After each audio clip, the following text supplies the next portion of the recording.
देखिए मानक जी, कोई भी अगर प्रोफेशनल, कोई भी अगर एक ग्राउंड पे जाकर अगर सर्वे करता है तो सही हो सकता है, गलत हो सकता है, पर उसको अपना जो मॉडल है, अपना ट्रांसपेरेंसी से देश के सामने रखना चाहिए।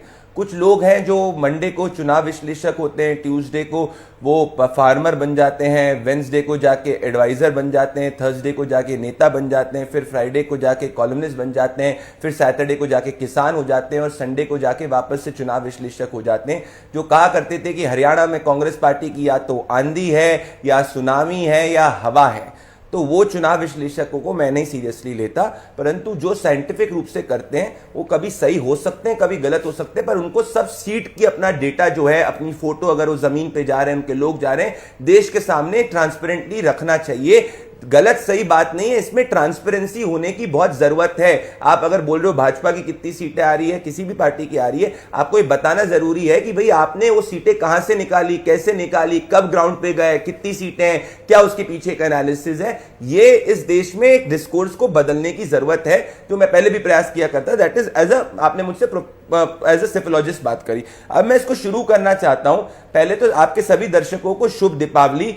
अभय जी दीपावली सबको विश करना भूल गए, क्योंकि वो मैं समझ सकता हूं कि तेलंगाना के अंदर हिंदू जो है दीपावली अच्छी तरीके से नहीं बना पा रहा है, क्योंकि तेलंगाना में कांग्रेस की सरकार ने रिस्ट्रिक्शंस लगाए, सेक्शन 144 लगाए कई इलाकों के अंदर। अब मैं डेटा पॉइंट से शुरू करना चाहता हूं। अब जी मैं शुरू करना चाहता हूं डेटा पॉइंट से। मानक जी, पिछले लोकसभा चुनाव के अंदर अभय भाई कह रहे थे कि बहुत बुरी हमारी हार थी। हाँ, हमारी सीटें कम आई थी, पर अगर जनाधार के रूप में आप देखेंगे तो महाविनाश अघाड़ी है, जिसको 43.91% वोट आया था, हमारा 43.60% वोट आया था। सिर्फ 0.3% वोट इनका ज्यादा था। और मुंबई के अंदर जो इनका गढ़ कहा जाता है, हमारा इनसे 0.4% वोट ज्यादा था और 2 लाख वोट ज्यादा आए थे। हमने तब से जैसे हरियाणा में इंप्रूवमेंट किया, महाराष्ट्र में भी इंप्रूवमेंट किया, और हम कॉन्फिडेंट है कि महाराष्ट्र में प्रधानमंत्री नरेंद्र मोदी जी की लीडरशिप में महायुति की सरकार बनेगी। अब मैं आना चाहता हूं 2 बातों के ऊपर। मैं पहले आपको बताऊंगा कि क्यों हम इतने कॉन्फिडेंट हैं।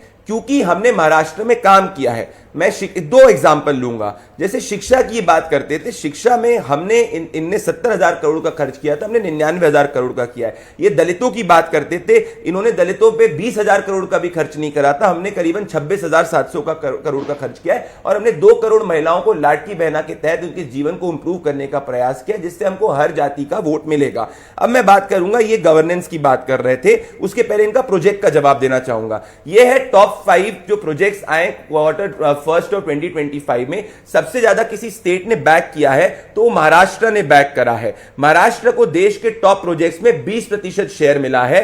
और दूसरे नंबर पे यूपी आता है, तीसरे पे हरियाणा, चौथे पे उड़ीसा और 5वें नंबर पे गुजरात आता है। तो महाराष्ट्र अभी भी लीडर है, क्योंकि उसको वो ज्यादा अट्रैक्ट कर रहा है। ये तथ्य है। तो अभय भाई को मैं कहना चाहता हूं, मैं उनको भी भेज दूंगा डेटा। ऐसा नहीं है जैसे उनको कांग्रेस के आईटी सेल बता रहे हैं, क्योंकि बड़े विद्वान प्रवक्ता हैं। अब मैं इनको बताना चाहता हूं कि ये भूल गए अभय भाई। अभय भाई, अगर आप साउथ बॉम्बे में गुजरोगे कोलाबा के पास से, और वो अच्छी सी मरीन ड्राइव जो कांग्रेस में सोनिया गांधी जी ने कहा था इतने सालों तक वो सीलिंग ब्रिज बनाएंगी, हुआ इतने सालों के बाद, अब जाके हमने इतनी कोस्टल रोड भी बना दी। ये एक बड़े से इंडस्ट्रीज के घर के बाहर जब आपकी सरकार हुआ करती थी तो आप बॉम्ब प्लांट किया करते थे। और आपको याद होगा आपके गृह मंत्री 100 करोड़ के वसूली रैकेट के अंदर इन्वॉल्व थे, तो आपने उस तरीके की सरकार चलाई थी। तो हम बहुत कॉन्फिडेंट है कि महाराष्ट्र जो है वो हमको स्टेबिलिटी के तहत वोट करना चाहता है।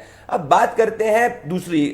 मानक जी आज आप एक बात देखिए, हम कंप्लीटली कॉन्फिडेंट है, हमारा पूरा अलायंस ऑर्गेनिक है। आपने हरियाणा के पहले भी कहा था, याद है मैंने आपके साथ बहुत डिबेट करी थी कि भाजपा में आपसी बहुत लड़ाई है, परंतु जब नॉमिनेशन फॉर्म वापस लेने तक हमारे सबके सब जो इंटरनल थोड़ी बहुत डिफरेंस है वो सब सॉल्व हो गए थे। अभी मैं आपको आश्वस्त करना चाहता हूं कि आप ये करिएगा, 4 तारीख तक बेरिंग अपार्ट नवाब एक सीट को छोड़ दीजिए, 287 सीट्स पे हम कंप्लीटली साथ में लड़ेंगे। That is point number 1।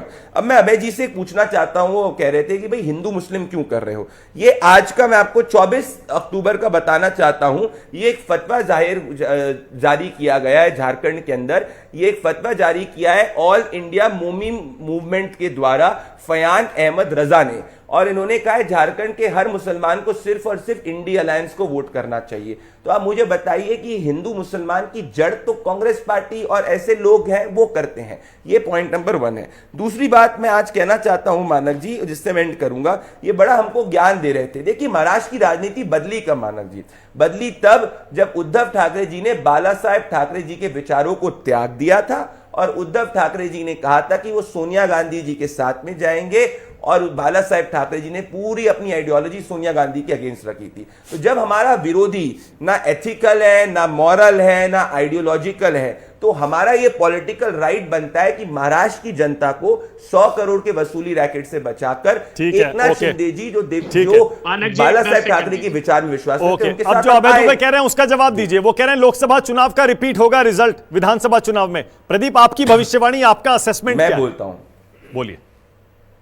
मेरा असेसमेंट बहुत क्लियर है मानक जी कि हम महाराष्ट्र के अंदर महायुक्ति की सरकार बनेगी। और हम, आप ये भी नोट करिएगा, हम और कांग्रेस जब आमने सामने जो सीटों पे जाएंगे, हमारा स्ट्राइक रेट कांग्रेस पार्टी से ज्यादा होगा और हमारा स्ट्राइक रेट सब में सबसे ज्यादा होगा और सबसे ज्यादा सीट से हम आएंगे।